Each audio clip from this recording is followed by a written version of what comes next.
Gondwana land news channel और world news channel की ओर से मैं विजय काटकर आज गोंडवाना समग्र क्रांति आंदोलन के राष्ट्रीय संयोजक श्री गुलजार सिंह मरकाम से आदिवासियों के धर्म कोड और भारतीय संविधान के तहत जो अधिकार उनको प्राप्त हैं और उन अधिकारों का हनन भारत में जब हो रहा है और सरकार उस पर कोई ध्यान आदिवासियों की समस्याओं पर नहीं दे रहा है, तो इन्हीं सभी बातों को लेकर मैं अभी इनसे चर्चा कर रहा हूं। और चर्चा के दौरान जो भी बात आदिवासी समाज के गोंडवाना समग्र क्रांति आंदोलन के राष्ट्रीय संयोजक श्री गुलजार सिंह मरकाम से चर्चा कर रहा हूं और ज्वलंत आदिवासियों के सवालों के जवाब देने के लिए हमारे बीच राष्ट्रीय संयोजक श्री गुलजार सिंह मरकाम जी। मरकाम जी, ये बताइए कि अभी तक भारत में जो गोंडवाना लैंड की चर्चा हो रही है आदिवासियों को लेकर, तो अभी तक भारतीय संविधान के तहत हर धर्म को, जैसे इस्लाम धर्म है, हिंदू धर्म है, ईसाई धर्म है, सिख धर्म है, जैन धर्म है, इनके सबके कोड हैं, लेकिन आदिवासियों का कोई कोड धर्म नहीं है। तो इसको लेकर आप क्या कहना चाहेंगे, थोड़ा सा बताएं आप। क्या है, आदिवासी कभी धर्म के दायरे में रहा नहीं। प्रकृतिवाद या प्रकृति का दर्शन ही उसका धर्म है। परंतु समय समय पे इस देश में विदेशी आक्रमणकारी आए, वो एक धर्म नहीं पंथ लेके आए। आज लोग आए जो आज हमें हिंदू स्वरूप में, हिंदू धर्म के रूप में स्थापित दिखते हैं। ईसाइयत आई, अंग्रेज आए, ईसाइयत धर्म के रूप में दिखाई देती है। यहाँ इस्लाम के लोग आए, वो इस्लाम धर्म के रूप में। तो जो ग्रुप्स थे, बौद्ध, फिर जैन, फिर जो यहाँ बने, तो वो सारे के सारे पंथ हैं। पहले तो हमें धर्म की परिभाषा समझना पड़ेगा। धर्म कोई संप्रदाय नहीं, लेकिन आज संप्रदायों को धर्म के रूप में स्थापित कर रहे हैं। तो मेरा ये कहना है कि इस देश में सभी पंथों के, सभी संप्रदायों को चिन्हित किया गया, उनकी आइडेंटिटी बनाई गई, उनकी धार्मिक आस्थाओं के प्रतीकों की स्थापना हुई। लेकिन ये जो आदिवासी जंगल पहाड़ों में रहे या शिक्षित पढ़े लिखे लोग भी रहे, और डिमांड भी होता रहा। कॉन्स्टिट्यूशन के समय भी अखिल गोंडवाना महासभा जो 1930-31 के टाइम में उन्होंने गोंडवाना महासभा के माध्यम से कई जगह कार्यक्रम किए थे। तो उसमें भी डिमांड थी कि हमारा पृथक से धर्म कोड हो। अंग्रेजों के ज़माने से, इसके बाद आज़ादी मिली, इस बीच लोग अपने अपने धर्मों को मजबूत करने में लग गए। अब इसके पीछे एक षड्यंत्र मुझे लग रहा है कि इनको अलग से इनकी पहचान स्थापित नहीं की गई।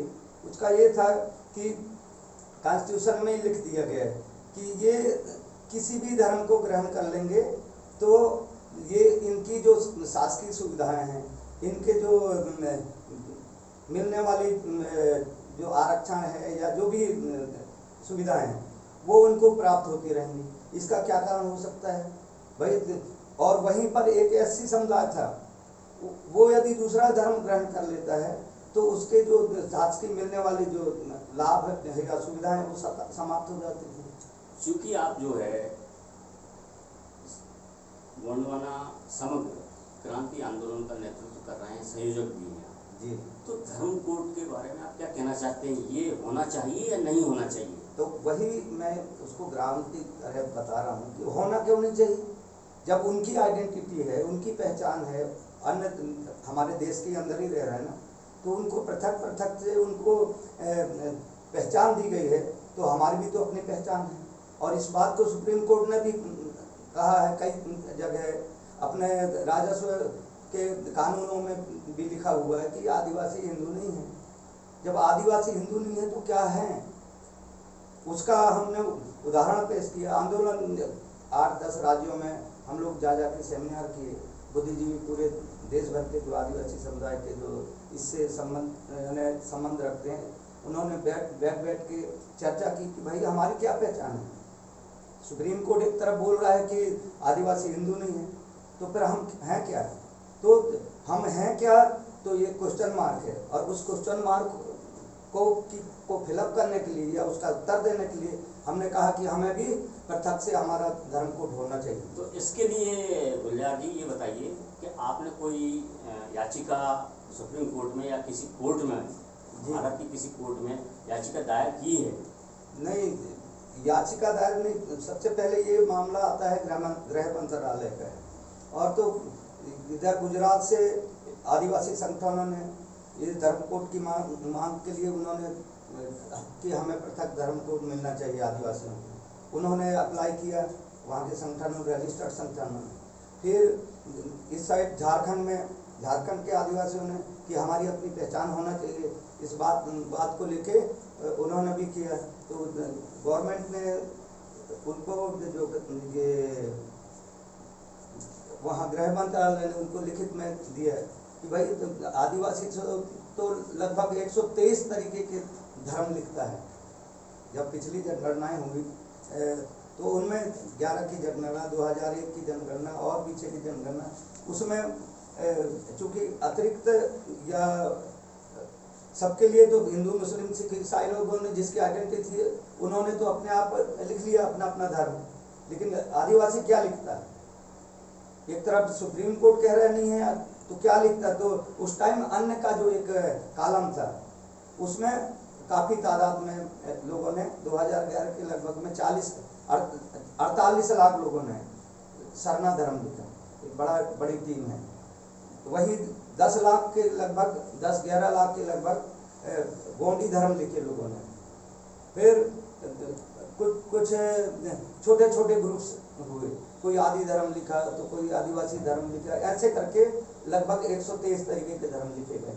नहीं, तो ये जो 123 तरीके के धर्म के बारे में, मतलब जो धर्म उन्होंने लिखित में लिखा है, तो चूंकि आप राष्ट्रीय सहयोग हैं गोंडवाना समग्र क्रांति आंदोलन के, तो मैं ये जानना चाहता हूँ खास तौर से, जब आदिवासी 123 धर्मों के बारे में लिख रहे हैं तो इसमें एक रूपता नहीं है।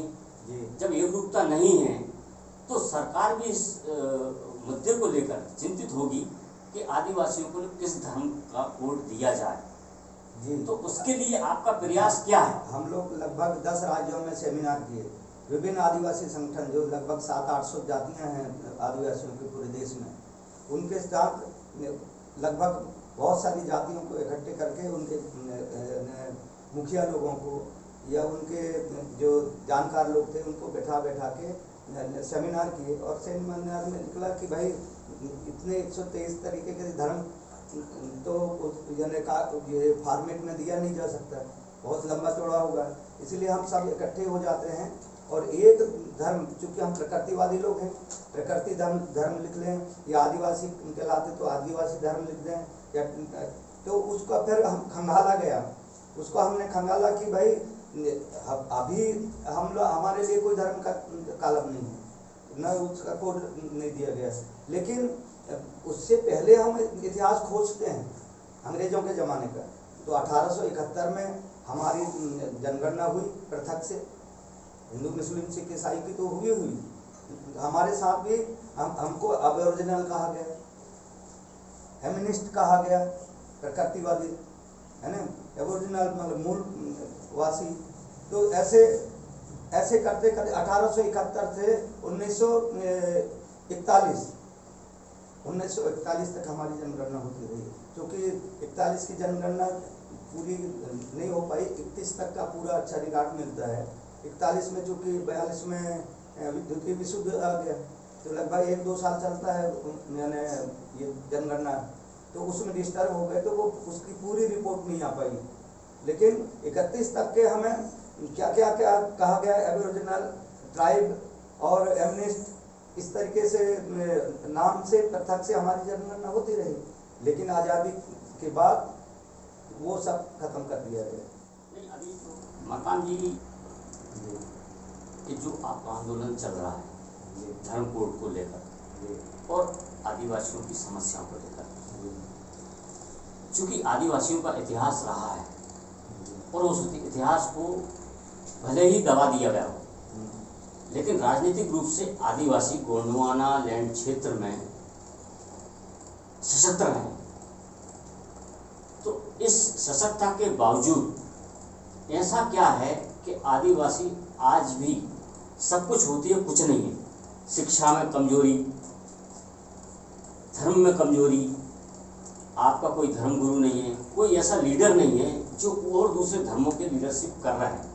तो इसके लिए आदिवासियों में क्या होना चाहिए, कैसा होना चाहिए, आप थोड़ा सा काट डालें।